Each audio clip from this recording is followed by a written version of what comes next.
The engine had gone silent at exactly 10:17 on a bright Tuesday morning. Inside the massive testing facility, more than 100 engineers stood frozen around a prototype machine worth nearly $80 million. Screens flashed red warnings. Diagnostic tablets filled with error codes no one could explain. Months of work, years of research, and the reputation of an entire company hung by a thread. "We've tried everything." Those 4 defeated words drifted through the room like smoke. And then, from the back of the crowd, a single father carrying a faded lunchbox quietly asked one question. "Mind if I take a look under the hood?"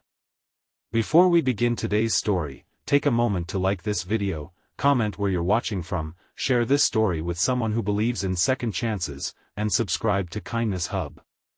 If you believe kindness, humility, and hard work still matter in this world, you're in the right place.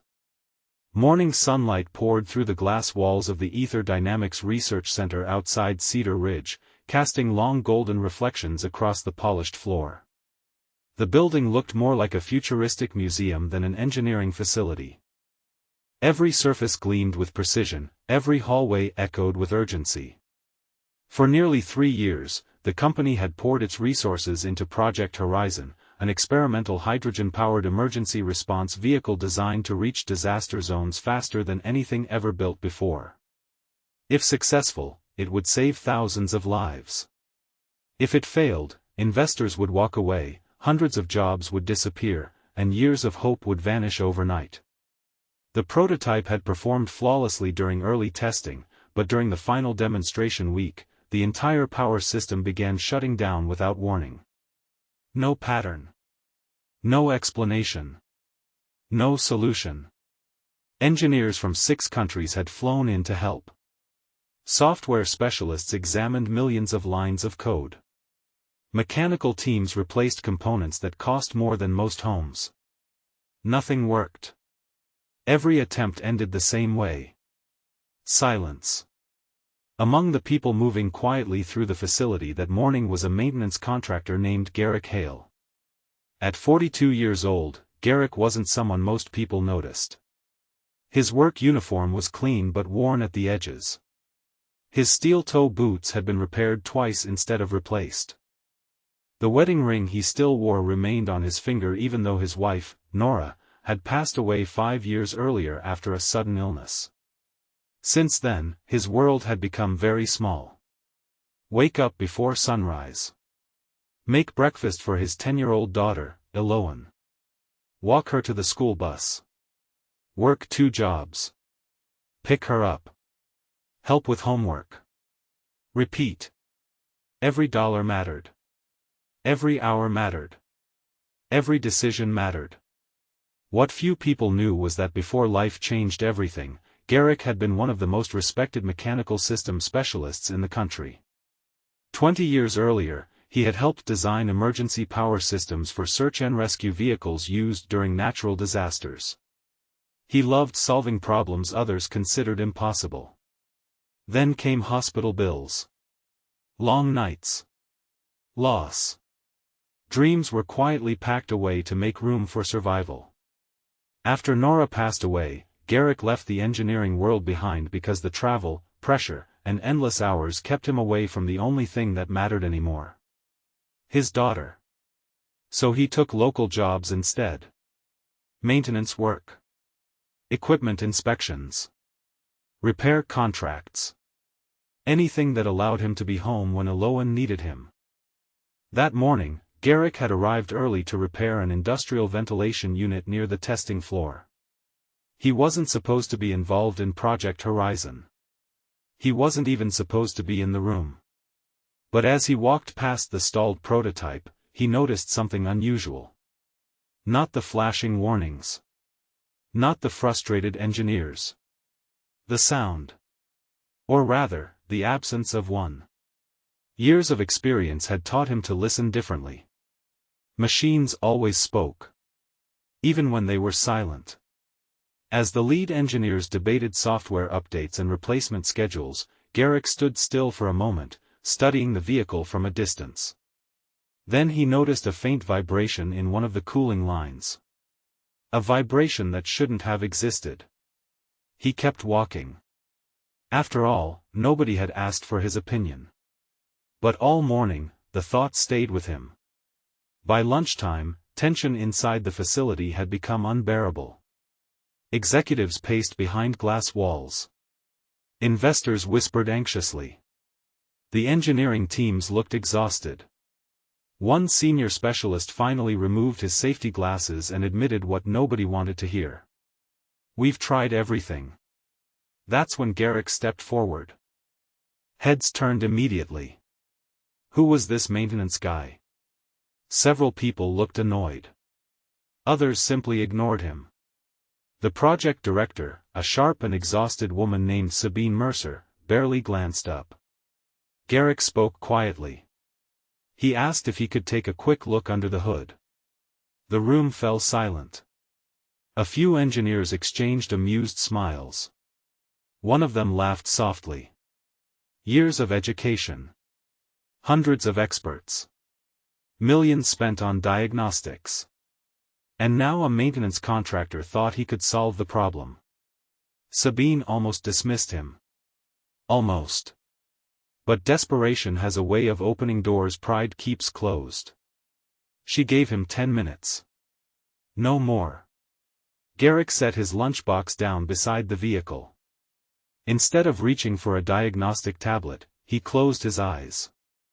The room watched in confusion. He listened. Then he opened a side panel and carefully placed his hand against a cooling manifold. His fingers moved slowly across a network of pipes. He checked one connector. Then another. He traced a sensor wire back to its source. After only 3 minutes, he asked for a flashlight. The nearest engineer handed him one without saying a word. Garrick leaned deeper into the compartment. When he emerged, his face remained calm. He explained that the system wasn't suffering from a software failure at all. It was protecting itself. Every shutdown happened because a pressure sensor was detecting microscopic temperature spikes inside the hydrogen cooling loop. The spikes were real. But they weren't caused by overheating.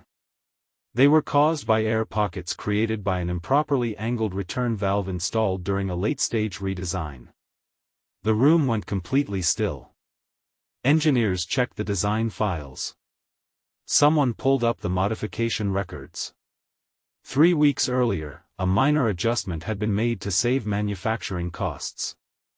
The angle of the valve had changed by less than 2 degrees.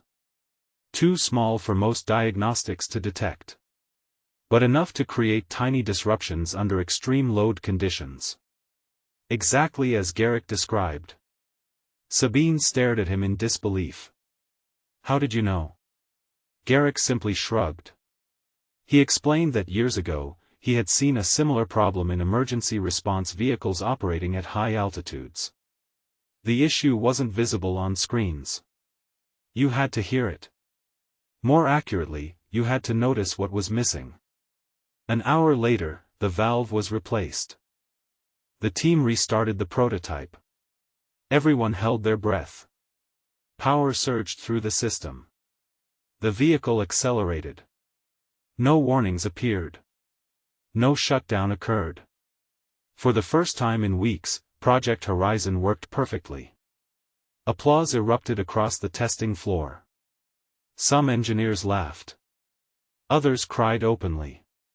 Sabine looked around the room filled with specialists who had overlooked the answer because they had stopped listening to the machine and started trusting only their screens.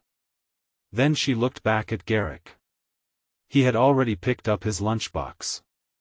He needed to leave soon. His daughter would be waiting at the bus stop. Over the following days, word spread throughout the company. People discovered Garrick's background. They learned about the patents he once held. The rescue systems he helped design. The career he quietly walked away from to care for his family. But the revelation that moved everyone most wasn't his resume. It was the reason he left it all behind. Sabine visited Garrick's modest home a week later. She found him teaching Aloan how to repair an old bicycle in their driveway. The little girl's smile lit up the entire street. Sabine realized something important in that moment. Success isn't always measured by titles, awards, or salaries. Sometimes success looks like showing up every day for the people who need you most.